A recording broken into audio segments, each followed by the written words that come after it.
இந்நிகழ்ச்சியை வழங்குவோர் பாலாஜா ஸ்ரீ சாய் மொபைல், குறைந்த விலைக்கும் சிறந்த சலுகைக்கும்.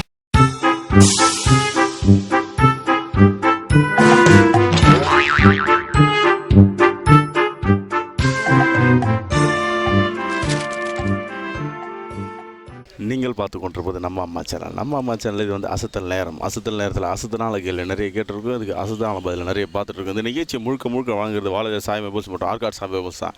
இந்த நிகழ்ச்சி இப்போ எந்த இடத்துல ஆரம்பிச்சிருக்கு அப்படின்னு பார்த்தா 100வது வாரத்தில் வந்து இது வந்து அடி எடுத்து வச்சுருக்கோம். இந்த 100வது வாரம் வந்திருக்கிறது வந்து பார்த்தா ரொம்ப சந்தோஷமாக இருக்குது. உங்களை வந்து 100 வாரமாக வந்து பார்த்தா வயிறு குழுக்க சிரிக்க வச்ச அனைவருக்கும் எங்களது மனமார்ந்த நன்றிகளை தெரிவிச்சுக்கிறோம். நன்றிகள் வந்து பார்த்தீங்கன்னா இந்த நிகழ்ச்சி வந்து நாங்கள் மட்டுமே இருந்தால் வந்து நிகழ்ச்சி வந்து கண்டிப்பாக நடக்கும் அப்படின்றத கண்டிப்பாக இல்லை. இது வந்து பார்த்தா உங்களுடைய ஆதரவு வந்து பார்த்தா எங்களுக்கு ரொம்ப முக்கியமாக தேவைப்படுது. உங்களுடைய ஆதரவு மூலியமாக தான் எங்களால் வந்து பார்த்தா இந்த 100வது வாரத்தில் எங்களால் அடி எடுக்க வைக்க முடிஞ்சது. இந்த 100 வாரமும் உங்களுக்கு வந்து நிறைய மகிழ்ச்சிகளை கொடுத்துருந்தோம். இது 100க்கு அப்புறமா வரக்கூடிய ஒவ்வொரு வாரங்களும் உங்களுக்கு ஒரு புது முயற்சிகளாக வந்து பார்த்தா உங்களுக்கு நிறைய சந்தோஷமான நிகழ்ச்சிகளை நிறைய கொடுத்து நாங்கள் காத்துட்ருக்கோம். இந்த நிகழ்ச்சி 100வது வாரம் வர்றது அனைவருக்கும் நாங்கள் நன்றி தெரிவிச்சுக்கொள்கிறோம். அம்மா சேனல் அவர்களுக்கு நன்றி மற்றும் அனைத்து கேபிள் டிவி ஆப்ரேட்டர்களுக்கும் நன்றி. அனைத்து கேபிள் டிவி ஆப்ரேட்டரும் உங்களுக்கு வந்து தங்கு தடையின்றி ரொம்ப தெளிவான உங்களுக்கு வந்து ஒளியை கொடுக்கறதுனால மட்டுமே தான் வந்து பார்த்தா எங்கள் நிகழ்ச்சி வந்து எல்லா இடத்துலையும் வந்து ரொம்ப சந்தோஷமாக எல்லோரும் பார்க்க முடியுது. அதுக்கு அடுத்தபடி அனைத்து விளம்பரதாரர்களும் உங்களை வியாபாரம் வந்து ரொம்ப பெருக நீங்கள் வந்து அம்மா சேனலில் வந்து விளம்பரம் பண்ணுங்கள். இந்த நிகழ்ச்சியை தொடர்ந்து பாருங்கள். இந்த நிகழ்ச்சி வந்து அம்மா சேனலில் வந்து இன்னும் பல நிகழ்ச்சிகள் உங்களுக்கு வாங்க காத்து கொண்டிருக்கிறோம். வாங்க நிகழ்ச்சிக்கு போவோம். 100வது வாரத்தில் நம்மளுக்காக வந்து முதல்ல வந்திருக்காரு. இவர் வந்து பார்த்தா நம்ம கௌரவப்படுத்தி ஆகணும். 100வது வாரத்தில் வந்து இருக்கிற இவரெல்லாம் வந்து பார்த்தா ரொம்ப அதிர்ஷ்டம் பண்ணியிருக்கிறதுனால 100வது வாரத்தில் இன்றைக்கி வந்து உங்களை வந்து சந்தோஷப்படுத்த வந்திருக்காரு. இவர் எங்கேருந்து வராரு, என்ன பண்ணுறது கேட்போம். ஐயா உங்கள் பேர் என்ன ஐயா? பாஸ்கர். இந்த பாஸ் என்கின்ற பாஸ்கரன் அப்படிதாங்களா? எங்கேருந்து வரீங்க நீங்கள்? திருவள்ளூர் எங்கே இருக்குது? இங்கேருந்து ஒரு 45 கிலோமீட்டர்ஸ், 40 கிலோமீட்டர் அப்படியே போனீங்கன்னாக்கா திருவள்ளூர் வந்துடும். அங்கே போய் அண்ணனை கேட்டிங்கனாக்கா அண்ணனை பற்றி தெளிவாக சொல்லுவாங்க. அண்ணன் என்ன வேலை பார்க்குறீங்க? Gas company sir. கேஸ் கம்பெனிங்களா? கேஸு ட்ரபுள்லாம் வருதுன்னா அது உங்களால் தான் வருதுங்களா? ஃபுல்லாக கேஸ் ட்ரபுள் உங்களால் தான் வருதுங்களா? ஒரு வீட்டில் சிலிண்டர் போட்டு வீடு வச்சிச்சு. அப்படியா? அப்போ அண்ணங்கிட்ட பார்த்து சிலிண்டரை போடுங்க. அண்ணன் சிலிண்டர் போட்டு வீடியோ வெடிச்சிருக்கான் அப்படின்னு. அண்ணன் இப்போ இந்த சிலிண்டர்லாம் பயன்படுத்துகிறோம்லண்ணே, இந்த சிலிண்டர் பயன்படுத்துகிறோம் எப்படி நான் பாதுகாப்பாக பயன்படுத்தணும்? அதாவது ஸ்லாப் மேலே வச்சு பயன்படுத்தணும், கீழே வச்சு பயன்படுத்தக்கூடாது. அதாவது ஸ்டவ் என்ன பண்ணுங்க, சிலிண்டரை விட உயரமான இடத்துல வச்சு பயன்படுத்துங்க. சிலிண்டரை விட குறைவான இடத்துல இருக்கிறதுல வச்சு பயன்படுத்தாதீங்க அப்படி சொல்ல. அடுத்தபடி என்ன 6 மாதத்துக்கு ஒரு டியூப் மாற்றணும். 6 மாதத்துக்கு ஒரு மாதிரி டியூப் மாற்றணும். சைக்கிள் டியூப் அண்ணே? அதாவது ரப்பர் டியூப். சைக்கிளுக்கு வரதா? கேஸுக்கு வர டியூபுங்க. நீங்கள் வேறு எடுத்து போயிட்டு சைக்கிள் டியூப்பை மாற்றிவிட்டு நானும் மாற்றிவிட்டேன்னு அதிங்க. அதுக்கும் ரெகுலேட்டருக்கும் சிலிண்டருக்கும் உள்ள கணச்சில் ஒரு டியூப் ஒன்று இருக்கும், பச்சை கலரில் இருக்குமோன்னே. இப்போ ஆரஞ்சு கலர் கூட வந்துச்சு. சுரக்ஷாவா? அந்த கம்பெனி தான் போடணுமா? சுரக்ஷா கம்பெனி போடுங்கப்பா, அப்போ தான் நல்லா இருக்குதான் கேஸ் லீக் ஆகாமல். அப்புறம் வேறு என்ன பாதுகாப்புலாம் பண்ணோம்னே? வேறு என்ன பாதுகாப்புனா சேஃப்டி ஆடிட்டு வருவாங்க. 1 இயருக்கு ஒரு முறை வருவாங்க. அது கரெக்டாக அவங்க பண்ணுறதாங்க பார்க்கணும். அவங்க வந்து பார்த்தா சேஃப்டி ஆடிட்டு வந்தாருன்னா அவர் வந்து என்ன பண்ணுவார், உங்களுடைய ஸ்டவ் வந்து ரொம்ப நல்லா தரமாக இருக்குதா, என்ன இருக்குதா, அதில் ஏதாவது பிரச்சனை இருக்குதா அப்படின்ட்டு அவர் செக் பண்ணுவார். அதுக்கடுத்து பைப்பில் ஏதாவது உங்களுக்கு பிரச்சனை இருக்குதான்றது பார்ப்பார். ரெகுலேட்டரில் ஏதாவது பிரச்சனை இருக்கான்னு பார்ப்பார். இதெல்லாம் வந்து வருஷத்துக்கு ஒரு முறை வரப்போ நீ அவர்கிட்ட காட்டி ஏதாவது பிரச்சனை இருக்குன்னாக்க உடனே அதை மாற்றிட்டீங்கன்னாக்க உங்களுக்கு எந்த ஒரு பாதிப்பு இல்லாமல் ரொம்ப சந்தோஷமாக உங்களுடைய கேஸை வந்து நீங்கள் பயன்படுத்திக்கலாம். இதுக்கு அடுத்தபடி வீட்டிலே கேஸ் வந்து லீக் ஆகிடுச்சுண்ணே, வாசனை வருது ஃபுல்லாக அப்படின்றப்போ அந்த மாதிரி நேரத்தில் நம்ம என்ன பண்ணணும்?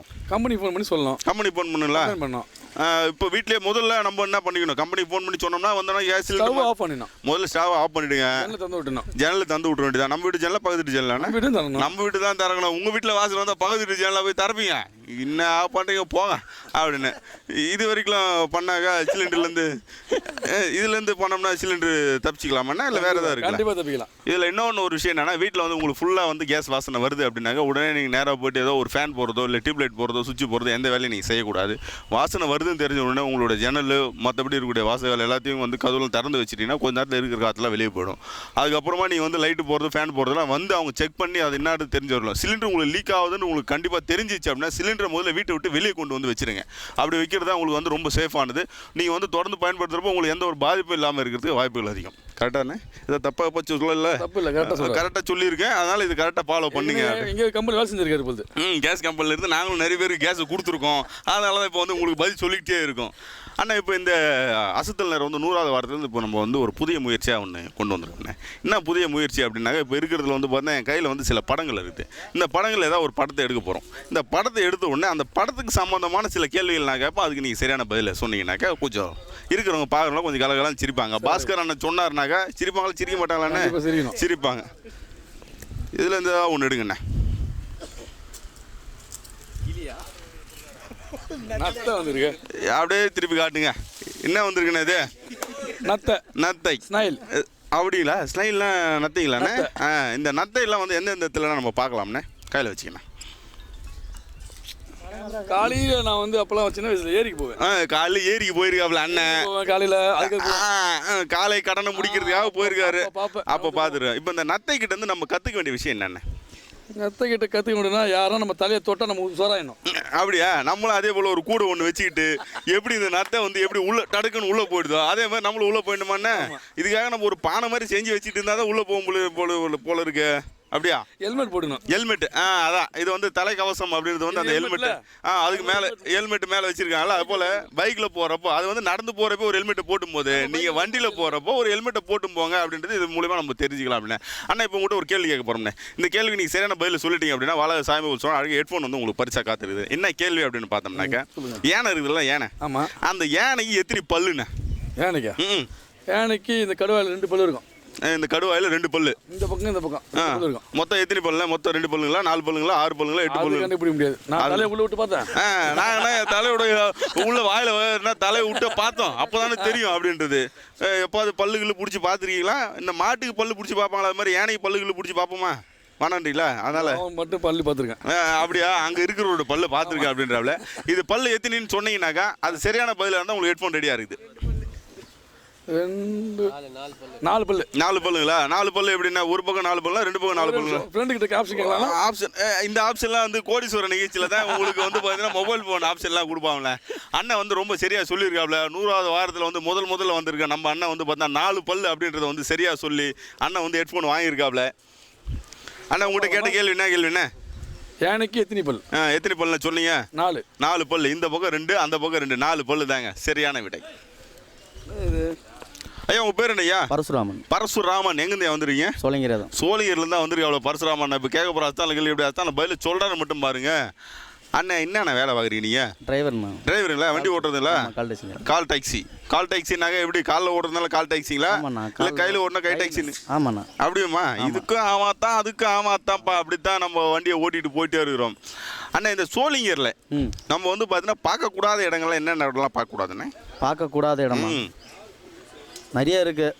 அது என்ன நான் பார்க்கக்கூடாதுன்னு நான் எப்படி சொல்றேன்? அதனால இப்போ சொன்னோம்னா நீங்கள் போய் பார்க்க ஆரம்பிச்சிருவீங்க. அதனால வந்து அந்த இடத்த பற்றிலாம் நான் இனிமேல் சொல்ல மாட்டேன். பார்க்கக்கூடிய இடங்கள்லாம் கேளு. அதுக்கு நான் கரெக்டாக போய் சொல்லுறேன். சோழிங்கர்லாம் என்னென்ன பார்க்கணும்னே? அதிகமாக வந்து இங்கே வர்றது வந்து சுற்றுலா பயணிகள் தான். சுற்றுலாவுக்கு தான் வருவோம் எல்லாரும். டெம்பிள் இருக்குது அதிகம். இங்கே கோவில் இருக்கிறதுனால வந்து சோழிங்கரில் அதை சுற்றி பார்க்குறோம். சக்தி வாய்ந்த லட்சுமி கோயில் இருக்குங்க. அப்புறம் இதில் பெரிய மலை சின்ன மலைன்னு 2 மலை இருக்கு.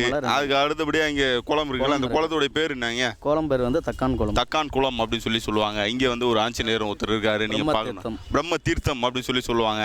இந்த 108 இதில் வந்து பார்த்தீங்கன்னாக்கா நம்ம சோழிங்கரும் கோயில் வந்து முதலிடம். நம்ம கோயிலும் வந்து பார்த்தா 108 திவ்ய தேசங்களில் வந்து நம்மளும் வந்து பார்த்தீங்கன்னா இங்கே சோழிங்கர் வந்திருக்கு அப்படின்றதான். ஆனால் இப்போ வந்து பார்த்தீங்கன்னா என் கையில் வந்து சில படங்கள் இருக்கு. இதில் வந்து ஒரு படத்தை நீங்கள் எடுத்தீங்க அப்படின்னாக்க அந்த படத்தை சம்மந்தமாக சில கேள்விகளை இப்போ நம்ம உங்ககிட்ட கேட்க போகிறோம். ஒரு படத்தை ஒன்று எடுங்க நான் பார்ப்போம். அண்ணனுக்கு ஒரு நல்ல ராசி சீட்டா ஒன்று வந்ததுனாக்கா அவருக்கு என்ன வந்திருக்குன்றதை பார்ப்போம்.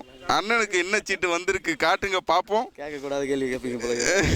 இது என்னதுன்னே? புல்லாங்குழல். அண்ணனுக்கு வந்திருக்கிறது கிருஷ்ணனுக்கு உகந்த புல்லாங்குழல் வந்திருக்கு. புல்லாங்குழல். இந்த புல்லாங்குழல் அப்படின்றது வந்து பார்த்தீங்கன்னா வேறு எந்தெந்த இடத்துல நம்ம பயன்படுத்துகிறோம்? கிருஷ்ணர் கையில் தான் பார்த்துருக்கேன். கிருஷ்ணர் கையில் பார்த்துருக்குறான். அவர் தான் எந்த நேரமும் கையில் ஒரு புல்லாங்குழல் வச்சிருக்கிறாப்ல. அதுக்கு அடுத்து என்ன? அதுக்கப்புறமா நிறைய கச்சேரிகளில் பார்த்துருக்கேன். கச்சேரிகளில் பாட்டு பாடுறதுக்காக புல்லாங்குழல் நம்ம பயன்படுத்திடுறோம். புல்லாங்குழல் எதில் என்ன செய்கிறாங்க? புல்லாங்குழல் வந்து மூங்கில் தான் இல்லை. மூங்கில் தவிர்த்து வேறு எதில் செய்ய முடியாதுல்ல? முடியாதுன்றீங்களா? மூங்கிலில் தான் செஞ்சுட்டு இருக்காங்க. மூங்கிலில் தான் வந்து ரொம்ப ஆண்டு காலமாக வந்து போயிட்டு இருக்கு. மூங்கிலை விட இன்றைக்கி வந்து பார்த்தா அதை வந்து பிளாஸ்டிக் ஃபைபரில் வந்து எல்லாம் ரெடி பண்ணுறாங்க. ஆனால் பண்ணோம்னா கூட வரக்கூடிய இசையானது மூங்கிலில் வர இசை போல் வந்து பார்த்தா வரக்கூடிய மற்றதில் வந்து வரதுக்கான வாய்ப்புகள் ரொம்ப ரொம்ப இல்லை அப்படின்றது தான் உண்மை. இந்த புல்லாங்குழல் கற்றுக்கணும் அப்படின்னா ரொம்ப ஈஸியான வேலை, ரொம்ப கஷ்டமான வேலையாண்ணா? கஷ்டமான வேலைன்றீங்களா? நீங்கள் எப்போ முயற்சி பண்ணுறீங்களா கற்றுக்கிறதுக்காக? சின்ன வயசில் இருக்கிறதெல்லாம் போனோம்னாக்கா அந்த திருவிழாவில் ஒன்று பிப்பி வச்சு பிப்பின்னு ஊதுவோம். அதை வச்சு தான் ஊதிருக்கீங்களோ? அதை வச்சே நம்மளால ஊத முடியல. புல்லாங்குழலில் வந்து பார்த்தீங்கன்னா ஓட்டையை போட்டு அதில் என்ன. ஆனால் இந்த புல்லாங்குழலில் மொத்தம் எத்தனை சந்துகளில் இருக்குன்னு அதில் ஓட்டைகள் தெரியலண்ணா எனக்கு. அந்த அளவுக்கெல்லாம் சரியாக தெரியாதுங்க. ஓட்டை இருக்குது, ஒரு பக்கம் ஊதுவாங்க, அதிலே பார்த்து சொல்கிறீங்களா? இதிலே பார்த்தீங்களா? அவர் பார்த்து இருக்குண்ணா. இதில் போட்டு இருக்கிறது 5 இருக்குது. ஊதுறது ஒன்று, ஊதுறது 1, வாசிக்கிறது 5. 5 விரல் தானே இருக்கு. 5 வரல அப்படிங்களா? ஆனால் சுரங்கள் மட்டும் 7 இருக்குங்களே. அது அவங்கள தான் தெரியும். அவங்கள சங்கீதத்தை பற்றி தெரிஞ்சவங்களை பற்றி கேட்டீங்கன்னா அண்ணன் அழகாக சொல்லுவாப்புல. சுரங்கள் 7 இருக்கிறதுனால வந்து பார்த்தீங்கன்னா அதில் இருக்கிறது 7 ஓட்டைகள் அதில் இருக்கிறது உண்டு. நம்ம வாசிக்கிறதுக்காக ஒன்று வச்சுருப்போம். அது இருக்கிறது அப்படியே அதில் இருக்கக்கூடிய கட்டைகளில் வந்து 7 சுரங்களில் அதில் நம்ம வாசிக்கிறதுக்கான வாய்ப்புகள் உண்டு. அண்ணா இப்போ உங்கள்கிட்ட ஒரு கேள்வி கேட்க போகிறோம்ண்ணே. கேளுங்க. இந்த கேள்விக்கு நீங்கள் சரியான பதில் சொல்லிட்டீங்க அப்படின்னாக்கா வாலாஜா சாய்பாபா சொல்கிறாங்க ஹெட்ஃபோன் வந்து உங்களுக்கு பரிசாக காத்துருது. எந்த மாதிரி கேள்வி நீங்கள் கேட்கலாம்? விளையாட்டு சம்மந்தமாக கேட்கலாமா? அறிவியல் சம்மந்தமாக கேட்கலாங்களா? எப்படி உங்களுக்கு கேள்வி கேட்கலாம்ண்ணே? எனக்கு அறிவுத்தனமாலாம் கேட்டால் எப்படி நான் பதில் சொல்கிறது? நான் அப்படின்றீங்களா? அறிவியல் சம்மந்தமாக வேணாம். அதாவது வந்து சாதாரணமாக நாங்கள் பார்க்கக்கூடிய இயல்பான வாழ்க்கையில் இருக்கிற ஏதாவது ஒரு விஷயத்தை பற்றி கேட்டோம்னா அண்ணன் வந்து அழகு. ஒரு உயிரினம் மட்டும் கூட்டுக்கு வெளியே வாழுமா? அது எந்த உயிரினம்? எல்லாமே வந்து கூடு கட்டி தான் வாழும். அதாவது ஒரு காக்கானாக்கா கூட்டுக்குள்ளே போய் உட்காரும். அதே போல் ஒரு குருவினாக்கா உள்ளே போய் தான் உட்காரும். நம்ம வீடுனா வீடு கட்டி நம்ம உள்ளே தான் போய் உட்காரும். அதுபோல் வந்து கூடு கட்டிட்டு அந்த கூட்டுக்கு வெளியே வாழுமா ஒரு உயிரினம்? அது எந்த உயிரினம்? அது எந்த உயிரினம்? எல்லாருமே வீடு கட்டுறது எதுக்கு? உள்ளே போய் வாழறதுக்காக தான். அதை விட்டு வெளியே வாழுதாமே, அது எதுவாக இருக்கும்? தெரியலையாண்ணா. யோசனை எதுனா பண்ணி பாருங்களேண்ணே. குழு கொடுக்குங்களா? குழு எப்படி கொடுக்க முடியும்? குழுலாம் கொடுக்குறதுக்காக வந்து சட்டத்தில் அங்கே இடம் இல்லைன்னு சொல்லி அங்கேருந்து காமிச்சிட்டாரா அவர்? அங்கேருந்து அவர் வந்து சொல்லிவிட்டாப்ல. அதனால் உங்களுக்கு ஏதாவது வாய்ப்பு இருக்குதுங்களா?